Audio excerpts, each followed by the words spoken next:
Welcome to the show. This is your host, David Yanez, and you're watching Ignite Your Day. God bless you.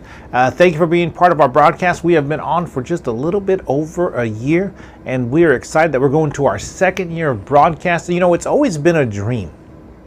Really, I don't know how long I've dreamed it. I think ever since I was little, to be on this set right now, broadcasting to you.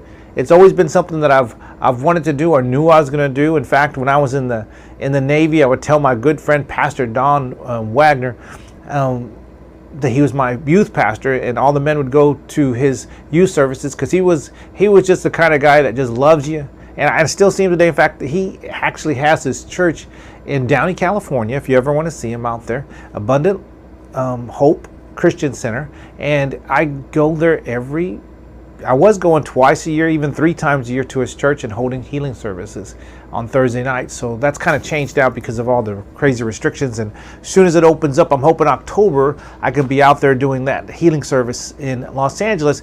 Just to let you know, we will be in Hawaii this week.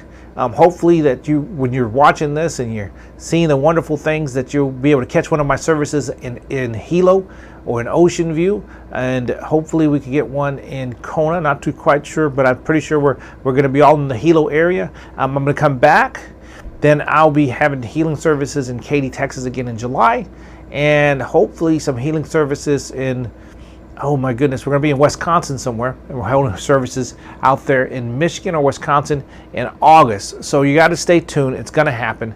But we're talking about faith. We've been talking about faith this whole week. We're going to keep talking about faith this entire time. And I just want to encourage you that God is able. I told you about the person that we helped get a surgery and on the last show, and we needed money after we pay. It's Mexico. So I'm helping them from the U.S. and they're in Mexico, and then you pay for something, the price goes up. It's just how it is. And what we got through it wasn't much, but we were able to put it together, and it was done in the next day. And hey, we're just a simple ministry going out there preaching the gospel, believing in faith, just like you believe in faith, and God produces what our faith agrees on and receives. So when I look at things, there's still many things I got to take care of and many things I want to pay off in my own personal life and in the ministry. But I have to believe in faith. I have to trust God that He's bringing it in, and I have to be accountable for what He brings in and distribute it correctly.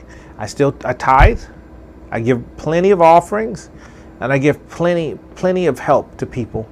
And I do that because I know God will bless me back. And I've seen it. So we're praying for some big things coming up. We're hoping that you will pray with us. But what I want to encourage you on is faith. You have to believe in faith. I was recently in Katy, Texas. I just talked to the pastor, and the pastor's actually going to help me with some resources to take care of some of the things I had to move around to get this thing done for my friends in Mexico. And we're talking, and he said, David, do you know that the young girl you prayed for was losing hair? A young girl, I forget how old, maybe 10, 12 years old, was losing hair. She was losing hair, that it was falling out of her head. They had no idea why. They didn't understand how it could happen. The doctors and everything didn't know what was going on either. I prayed for her on that Sunday. I just talked to Pastor yesterday, so that was 2 weeks ago, that I prayed for our Katy, Texas healing service that we had. And she said that the hair immediately started growing back the next day. It immediately started growing back. So when you see those kind of things, you see those kind of healings and manifestations of miracles, you just excited. You get excited, and it takes faith. It happens because they believed. It happened because there was a certain amount of faith in the room that they were able to grab it. They're able to touch the faith, and their faith ignited, just like my book, Ignite Our Faith. And they ignited, and God did something for them. So when something like that happens, you just got to rejoice. You just got to rejoice that God is doing it. Let me read you the scripture again. I beseech you therefore, this is in Romans 12, verse 1 through 3. I beseech you therefore, by the mercies of God, that you present your bodies a living sacrifice, holy, acceptable unto God, which is your reasonable service. And be not conformed to this world, but be ye transformed by the renewing of your mind, that you may prove what is that good, acceptable, perfect will of God. For I say through the grace given unto me. So Paul had a gift of grace.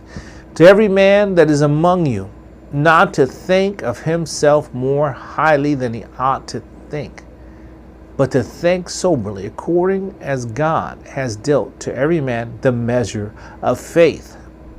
Again, when you see people producing, you see people moving forward, and you don't know how and why it's not your turn. Each of us been given a different measure of faith. Each of us have moved in different ways with that measure. And each of us is going to get where we need to be in God's time. Don't ever judge your life, your faith, by you not being where you want to be. Let me say it again. Don't ever judge your life, judge your faith, because you're not where you want to be in life. Just trust God. Trust God and receive. I think Miles Monroe told me this, and I interviewed him, and he told me this. He said, I asked him about courage. I said, where does courage fall into faith? And he said, my boy, it is amazing what you've just said. He said, courage is important. Without courage, we could not have faith. It takes us to have courage to have faith, to have courage to believe. That courage produces the faith that you can hold on. Without courage, we can have no faith. We'll